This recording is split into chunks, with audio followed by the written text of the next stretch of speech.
estamos aqui para louvarmos, para agradecermos a Jesus Cristo. E eu quero desejar que a graça e a paz de Cristo esteja com cada um de nós nesta noite. Quero convidar a todos para abrir as suas Bíblias no Evangelho de Mateus, capítulo 11, versículo 28. A palavra de Deus, ela é a luz para nossos pés. Ela é a luz que ilumina a nossa caminhada, que nos guia, e é a ela que devemos seguir. E essa palavra, ela é um convite e uma promessa de Jesus Cristo para nós. Diz assim: vinde a mim todos que estáis cansados e sobrecarregados, e eu vos aliviarei. Tomai sobre vós o meu jugo e aprendei de mim, que sou manso e humilde de coração, e acharais descanso para a vossa alma. Porque o meu jugo é suave e o meu fardo é leve. Deus se apresenta para nós esta noite mais uma vez como Pai. E o Pai, Ele sempre quer o melhor para o seu filho. O Pai é aquele que traça a caminhada do filho, que orienta, que educa, que protege, enfim. E assim Deus é para nós, o Pai. Nós não somos órfãos, não somos desamparados neste mundo. E é esta certeza que devemos ter, e a palavra de Deus nos aponta para isso. Aqui Jesus Cristo nos faz um convite, aonde Ele diz: vinde a mim todos que se achais cansados, e que o meu jugo é suave. Muitas vezes as dificuldades do mundo, a vida aí, se torna pesada, um jugo, um fardo pesado. Jesus Cristo é diferente. A vida com Jesus Cristo é diferente. O jugo dele é a sua palavra, que é leve, na medida quando nós começamos a viver a palavra dele, podemos sentir e ver que o seu jugo e o seu fardo é leve. Ao pararmos nesta promessa, nesta noite, nós nos colocamos na presença dele para louvar, para agradecermos e para pedir a sua proteção. Vamos orar a Deus. Senhor, nós nos colocamos na tua presença nesta hora, Senhor, para te louvarmos e te agradecermos por mais um dia, por mais uma semana que se passou, por este momento, Senhor, por podermos estar aqui neste lugar, Senhor, te louvando, te agradecendo na tua presença, Senhor. Nos ajuda, Senhor, a ter um encontro real contigo, a viver a tua palavra, a aprender mais de ti, Senhor. Nós nos colocamos todos os nossos anseios, todas as nossas dificuldades, tudo aquilo que nos separa de ti, nos colocamos na tua presença nesta hora, Senhor, e te pedimos a tua proteção, a tua luz, Senhor. Nós queremos compreender, nós queremos viver a tua palavra, nós queremos conhecer mais de ti, e nós queremos, Senhor, este teu jugo e os teus ensinamentos, Senhor, porque eles são leves, Senhor. Os teus ensinamentos são aquilo que nos faz caminhar verdadeiramente, Senhor, na vida, tendo vida e abundância, Senhor. conosco nessa noite, Senhor, e nos ensina, nos capacita, Senhor. Prepara o nosso coração para ouvirmos a Tua palavra, Senhor. Nos perdoa, Senhor, por tudo aquilo que cometemos, Senhor, por todos os erros, por todas as falhas, Senhor. E aceita a nossa oração, aceita nossos sacrifícios vivos, aceita o nosso louvor, Senhor, nesta noite. É o que te pedimos em nome de Jesus. Amém. Vamos louvar a Deus.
Pai, obrigado, Senhor, pela vida de cada pai, cada mãe que trouxe seus filhos aqui nessa noite, Senhor. Esteja respondendo grandemente em cada família.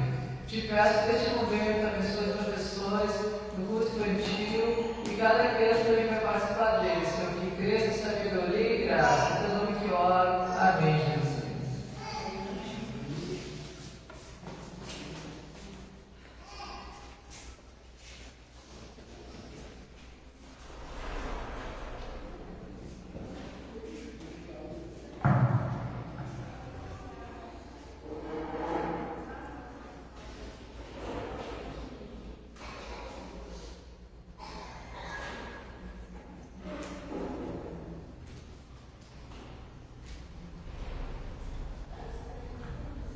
Mas o tema da mensagem desta noite é o Jesus que desagrada as multidões.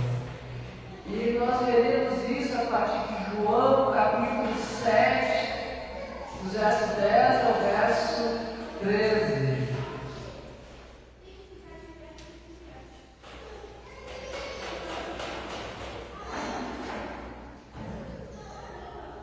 Nesta ocasião, Jesus está indo até a festa dos tabernáculos.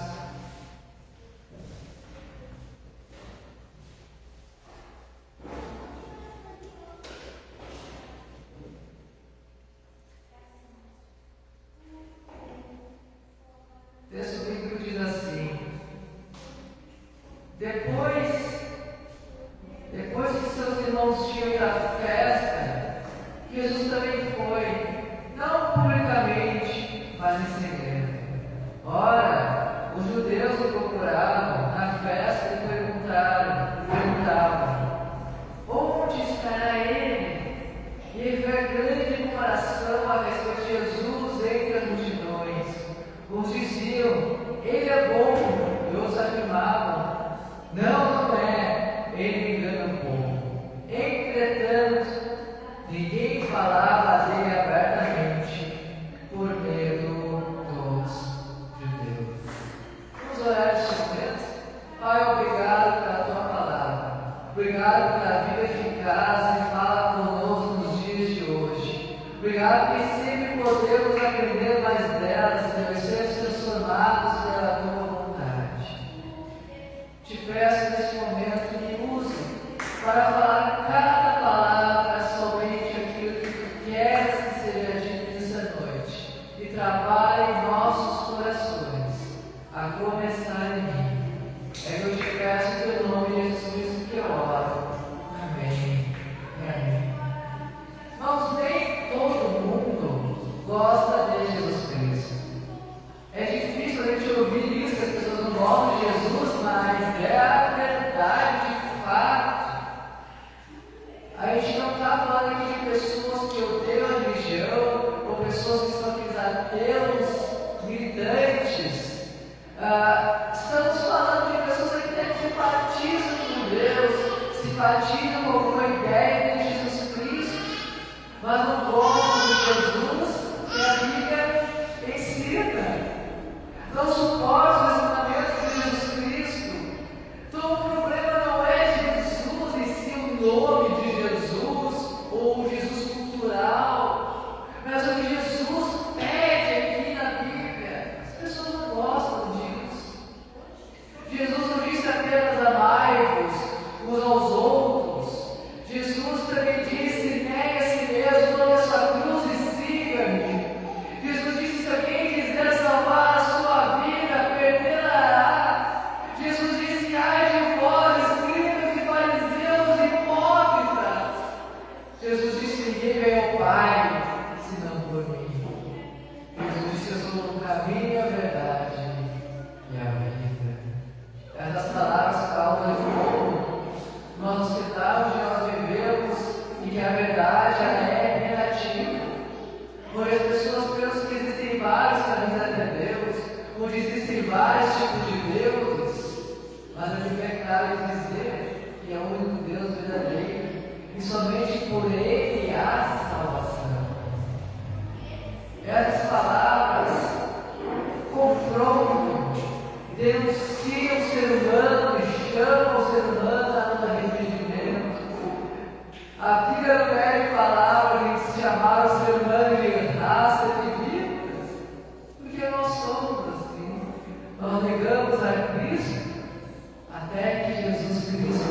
transforme a nossa vida, nos faça seres humanos novos. Jesus, ele é profundamente contracultural, porque o seu chamado confronta diretamente os valores dominantes da sociedade em que nós estamos inseridos. Enquanto o mundo está valorizando o conforto, o sucesso pessoal, a segurança, Jesus chama os seus discípulos à renúncia. Jesus chama os seus discípulos ao sacrifício e à entrega total. O verdadeiro Evangelho não se encaixa nos moldes da sociedade em que estamos inseridos, do consumismo moderno que nós estamos vivendo, nem do denominado sonho americano. Nós vemos no Brasil, mas talvez muitos já ouviram falar desse tal sonho americano, até buscam ele. O que significa isso? Sonho americano que os estadunidenses vivem, e nós procuramos também, é buscar segurança, buscar prosperidade, buscar realização pessoal. E o Evangelho de Cristo, ele nos chama a uma confiança ainda mais profunda. Não em nossas posses, não em nossos méritos ou esforço, mas no Senhor Jesus Cristo que tem todo o poder para suprir as nossas necessidades. Enquanto corremos atrás de estabilidade financeira, de status, Jesus ele nos lembra que a verdadeira riqueza está no tesouro que está no céu.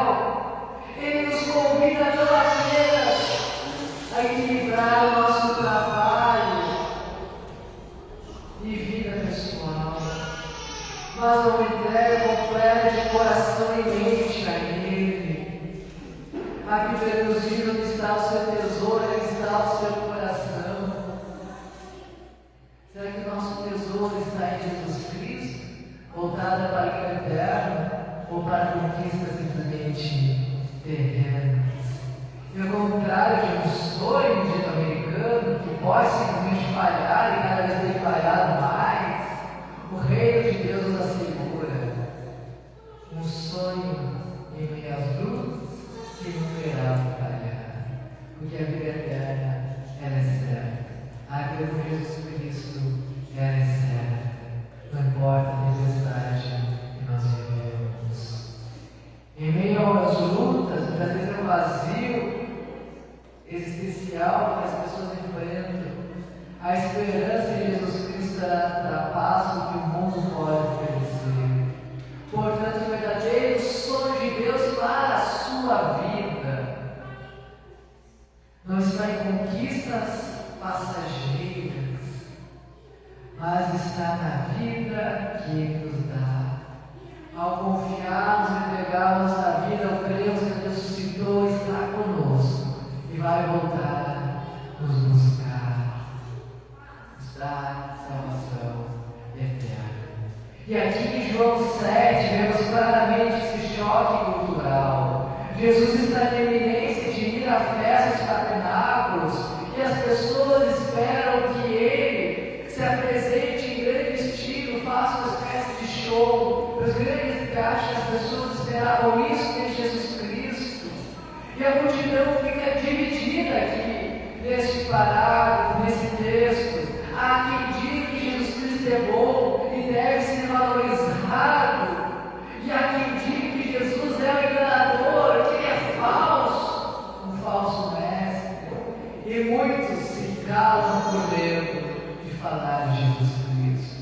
O texto de João 7, 10 a 13, nos mostra que o verdadeiro Jesus ele não é popular. O verdadeiro Jesus Cristo significa ele contra o fluxo que a maioria segue. Contra o fluxo que a maioria segue. E ao olharmos para esse texto, percebemos 3 aspectos do Jesus que desagrada multidões.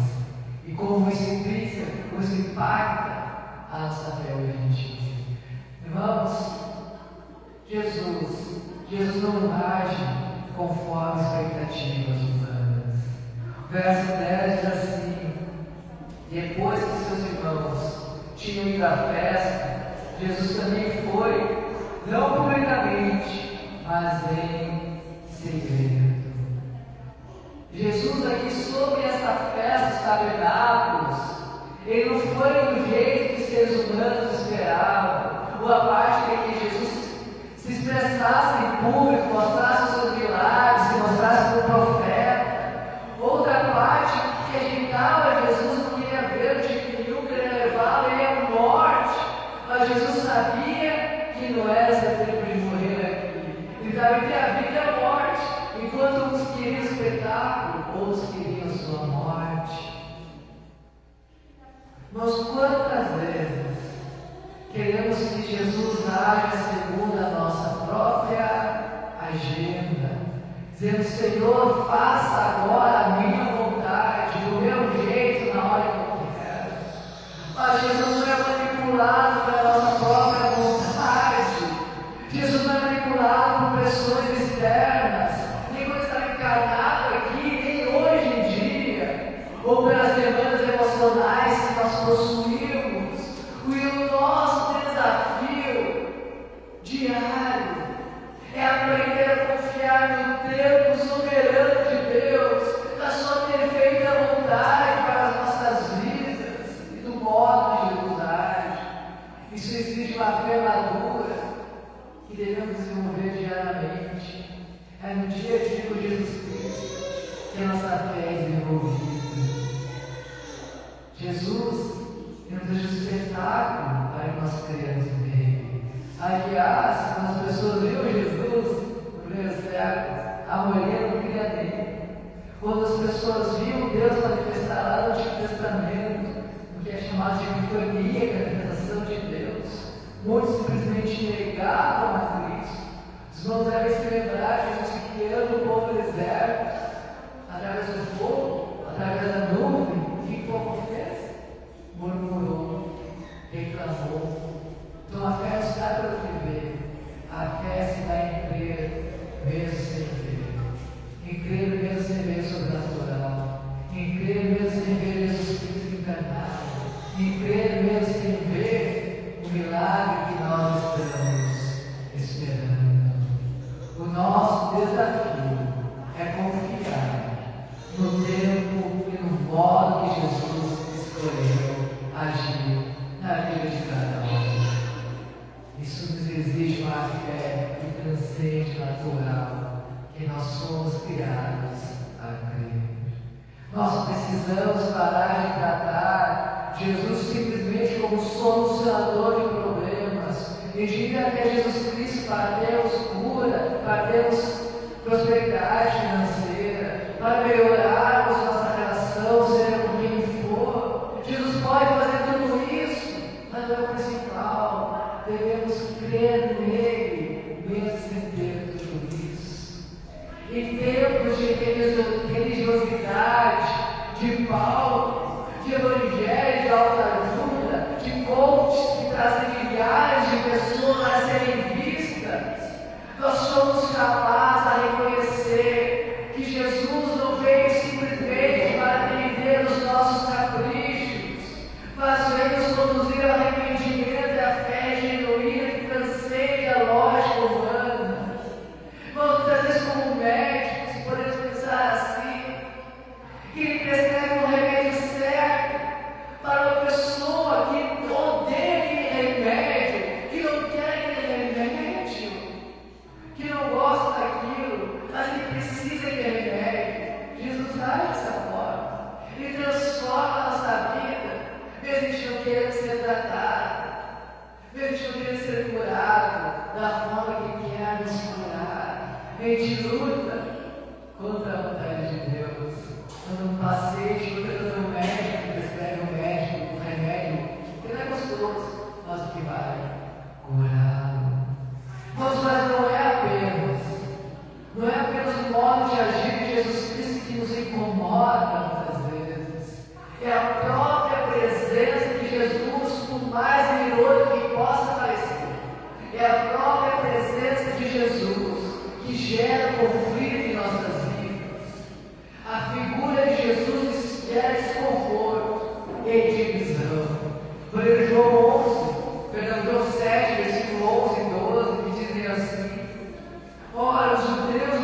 entravam na festa e perguntavam: onde estará ele?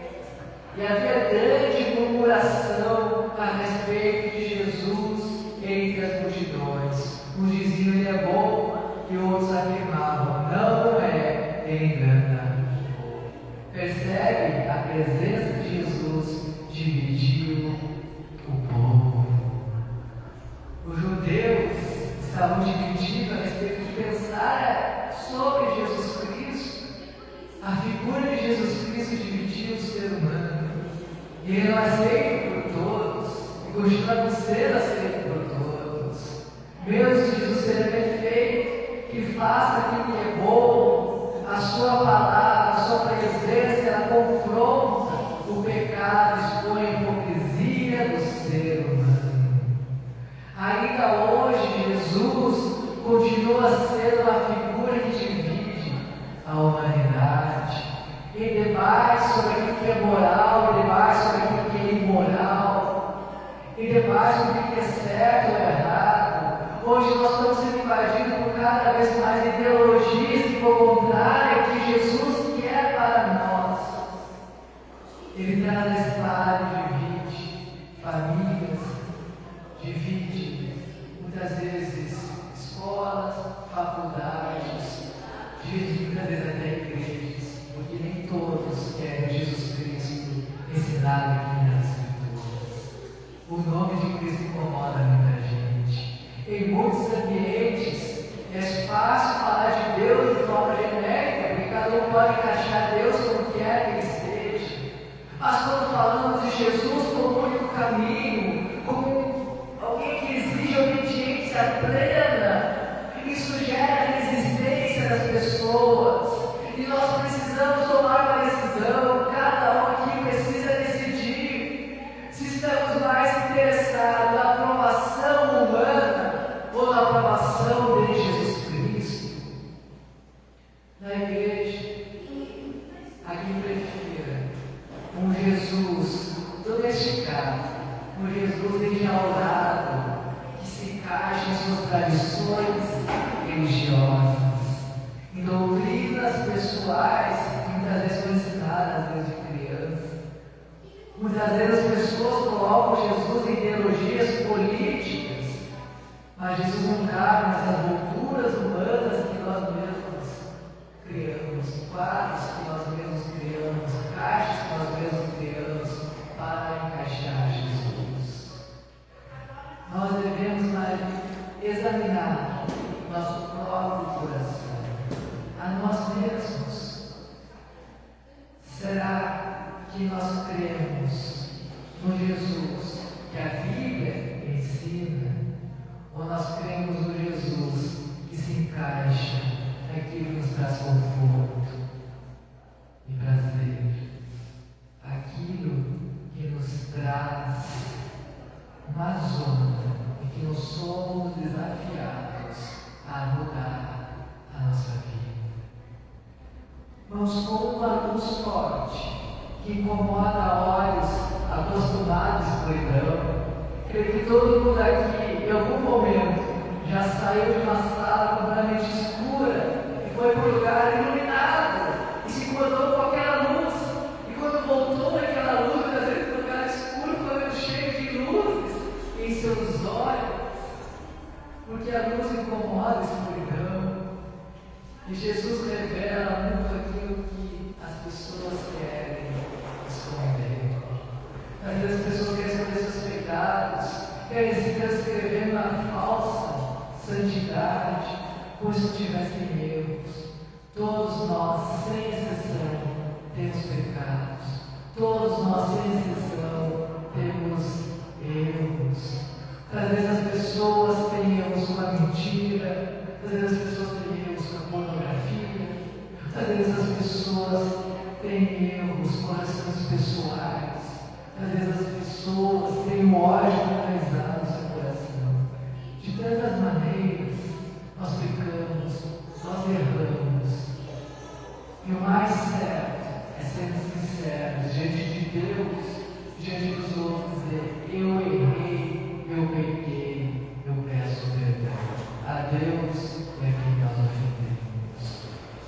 Irmãos, em outro aspecto que Jesus agrada as multidões, é que confessar Jesus gera medo.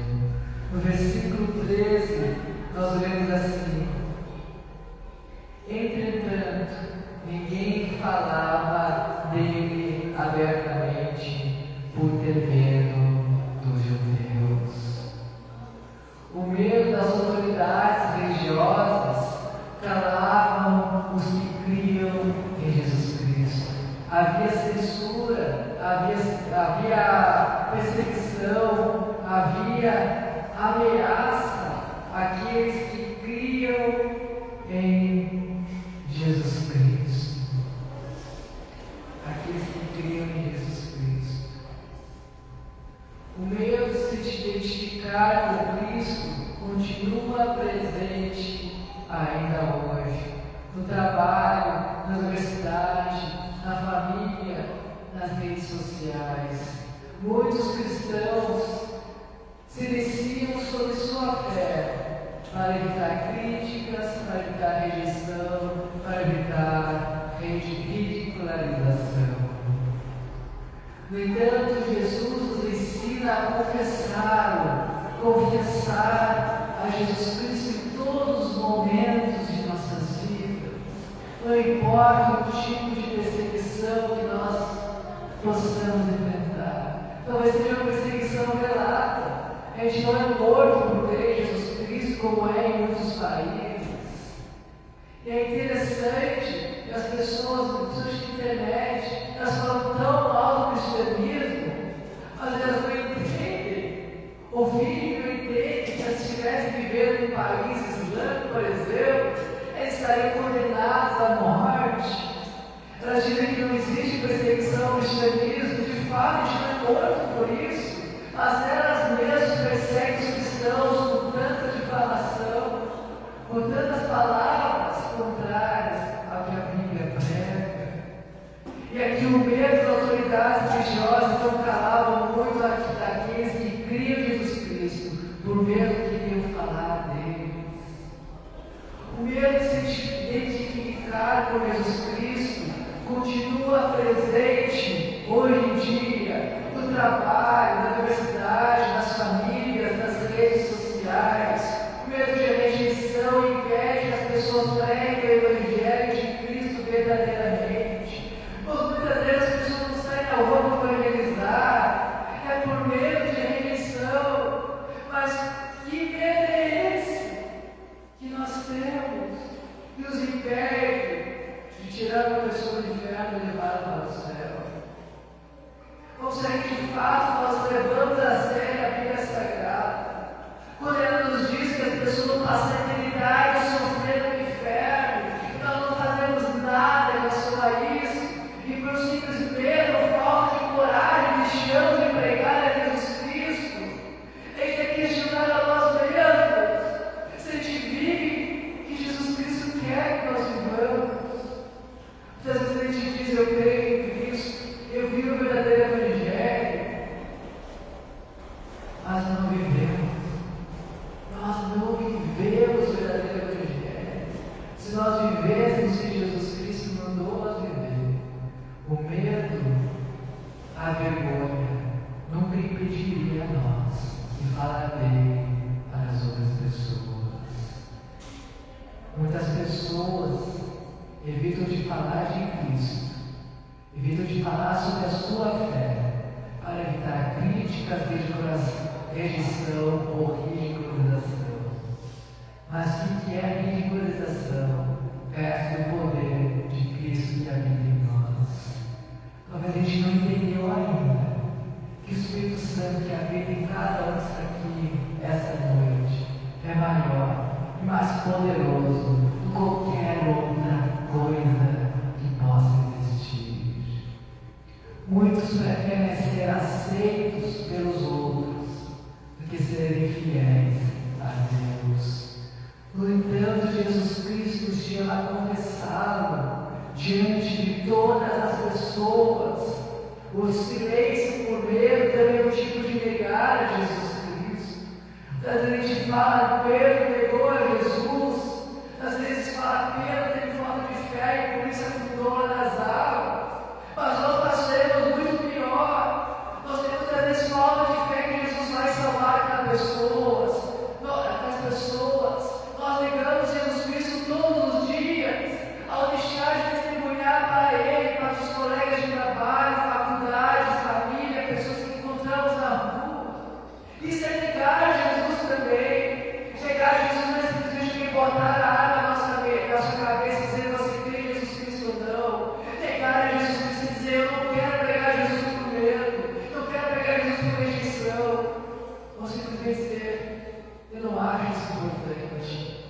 vai fazer a parte dele.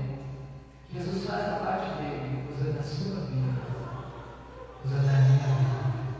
E a gente não pode esquecer disso. Jesus nos chama a renúncia ao sofrimento, para que o nome dele seja exaltado.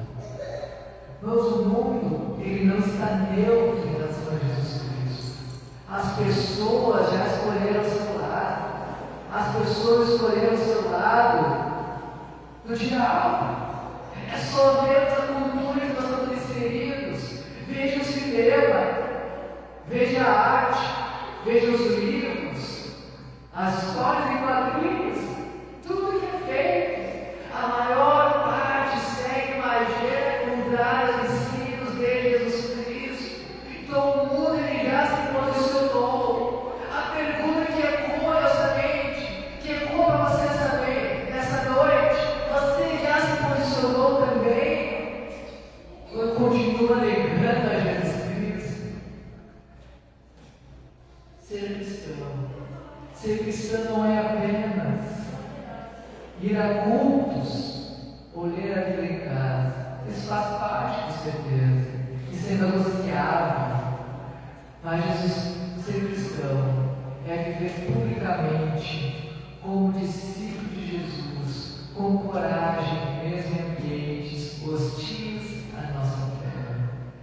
É hora de perguntarmos a nós mesmos o que tem calado a nossa fé. Pergunte a você esta noite o que tem te impedido de viver e pregar o Evangelho de Jesus Cristo. É o medo? Fale para Jesus, tire o medo do meu coração. É a vergonha? Fale para Jesus, tire a vergonha do meu coração. Porque nada mais forte é do que o Espírito Santo agir em nós. Muitas vezes as pessoas podem ter medo de perder clientes, perder fama, perder seguidores nas redes sociais, ou seja o que for, talvez perder dinheiro, mas nada disso é perto da vida eterna que alguém pode ganhar através da sua vida.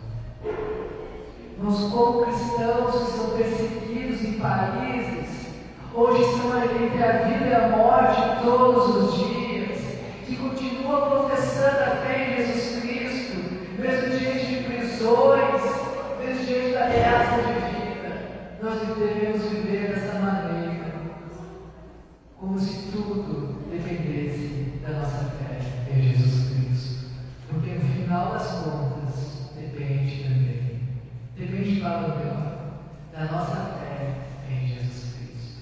Estamos em um país onde a gente pode morrer por essa fé, hoje em país em tese temos liberdade religiosa.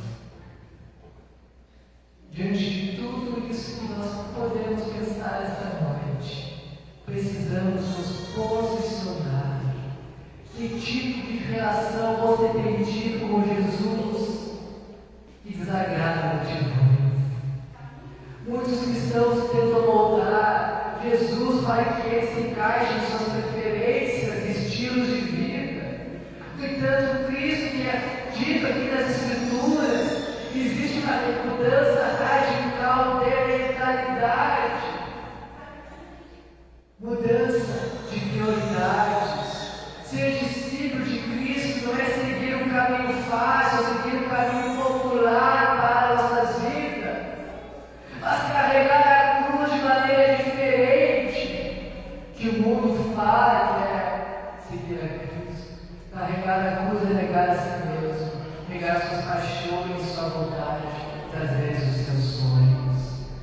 Carregar a cruz, às vezes a rejeição, é perda, é perseguição.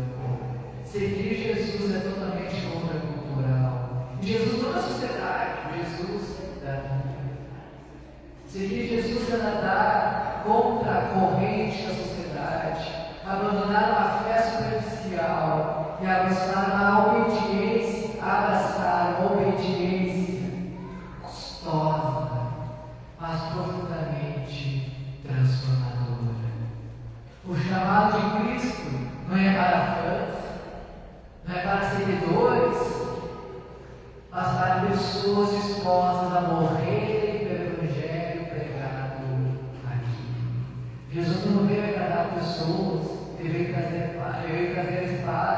trazer divisões, para que o seu nome seja glorificado, pessoas sejam salvas. Jesus Cristo agrada a muitos, mas Ele satisfaz com a vida eterna todo aquele que nele crê. Então, meu apelo essa noite é para que você pense: você tem vivido uma vida entregue a Cristo ou tem negado a Jesus Cristo? Se você entendeu a mensagem dessa noite, negar a Cristo é simplesmente dizer eu não creio nele. Negar a Cristo é deixar de fazer a vontade dele. Negar a Cristo é deixar de pregar o Evangelho. Negar a Cristo é mentir, é roubar, é praticar todo tipo de pecado. Isso é negar a Cristo. Você tem confessado a Cristo ou tem medo de viver para Ele e por Ele? É tempo de decisão. Se você quer agradar a Cristo ou agradar multidões, você possa sair dessa noite com uma resposta. A quem você vai negar? A Jesus Cristo ou ao diabo? Porque só existem essas duas posições. Negar ao diabo, negar a Jesus Cristo, o mundo já está. Você deve pensar se você está negando a Jesus Cristo também. Que a gente possa escolher viver para Cristo e negar a vontade do diabo. Vamos estar orando, irmãos. Pai, eu te peço, eu clamo neste momento, por favor, Jesus, me prostro diante de ti pedindo, trabalhe nossos corações. Tu sabes como nós negamos a ti de tantas maneiras, sabe como nosso coração é tão teimoso. Tu sabes que tantas vezes nós temos vergonha de pregar o teu Evangelho, medo de pregar o teu Evangelho, medo de rejeição, de ridicularização, medo de obedecer e falar de ti. Mas eu te peço nesta noite, pelo sagrado nome de Jesus Cristo, transforme as nossas vidas, para vivermos completamente para ti, para nós sermos pessoas que te neguem, mas para sermos pessoas que te aceitem e te recebem todos os dias, não importa a circunstância, não importa o ambiente, o mais sutil que possa ser, testemunharmos e vivermos para ti. Vai começar em mim, trabalha em minha vida, vai me livrar de toda espécie de pecado que possa me afastar de ti. Trabalha em vida de cada um esta noite, para libertar de todo pecado que possa afastar de ti. Pai, eu te clamo nesta noite, que a gente não saia daqui dessa mesma maneira, que essa semana não seja a mesma coisa que foi a semana passada, mas seja uma semana onde a gente viva para ti, sem te negar, seja a tua vontade. Todo mundo que ora, Jesus Cristo. Amém e amém. Vamos continuar louvando a Deus nesse momento, com alegria. Eu gostaria que você se levantasse e desse o seu melhor para Jesus Cristo agora. Levantasse nesse momento e louvasse a Deus.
Amém? Os irmãos podem se assentar.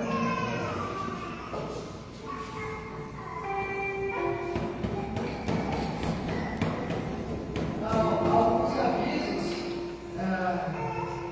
Nessa sexta-feira, a gente teve reunido aqui os membros da igreja para aprovarmos o regimento interno. E o que significa isso? É para colocar no papel aquilo que nós já seguimos, aquilo que nós pretendemos seguir. Porque muitas vezes as pessoas falam de forma moral simplesmente como uma igreja deve ser, mas cada um conta da forma que deseja. É como se fosse um telefone sem fio. Seja colocou no papel como a nossa igreja existe, qual o seu objetivo, qual a sua missão. Nós temos uma cópia impressa aqui, ou duas cópias, mas temos link na internet também.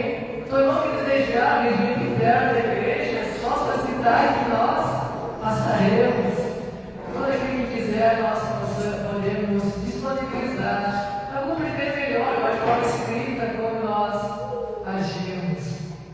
O segundo aviso que eu vou estar falando do gabinete pastoral aqui, então toda quarta, das 2h até as 5 da tarde, estarei aqui. Vamos estar fazendo visitas, podem me chamar pelo WhatsApp normalmente, mas quem quiser vir até a igreja e conversar comigo quarta-feira, eu vou estar aqui nessa sala. Caso prefira, é só me procurar aqui, estarei aqui. Que Deus abençoe grandemente a sua vida. Que nós possamos viver de fato uma semana que agrade ao nosso Senhor e Salvador, Jesus Cristo. Vamos estar orando neste momento. Ó Pai, muito obrigado por cada pessoa que veio aqui esta noite. Muito obrigado, Senhor, por nossas vidas, pelos milagres que temos vividos todos os dias. Muito obrigado pela existência desta igreja. Eu te peço que neste momento, Senhor, conduza cada pessoa até sua casa com plena saúde, com plena segurança. Que essa semana seja uma semana de vitórias em Ti, Senhor. Uma semana abençoada em Sua presença, onde cada um de fato sinta o Espírito Santo agir em suas vidas, em cada detalhe, mesmo que às vezes em meio a crises e dores, muitas vezes sem entender nada, que possamos entender que tudo, absolutamente tudo, está sob o teu controle, meu Deus. Pai, que a graça do nosso Senhor e Salvador Jesus Cristo, que o amor de Deus, Pai, e a doce consolação do Espírito Santo esteja com cada irmão que está aqui, Senhor, enquanto a igreja espalhada pela face da terra. Teu nome te oro, Jesus Cristo. Amém e amém. Hoje está encerrado, que Deus abençoe.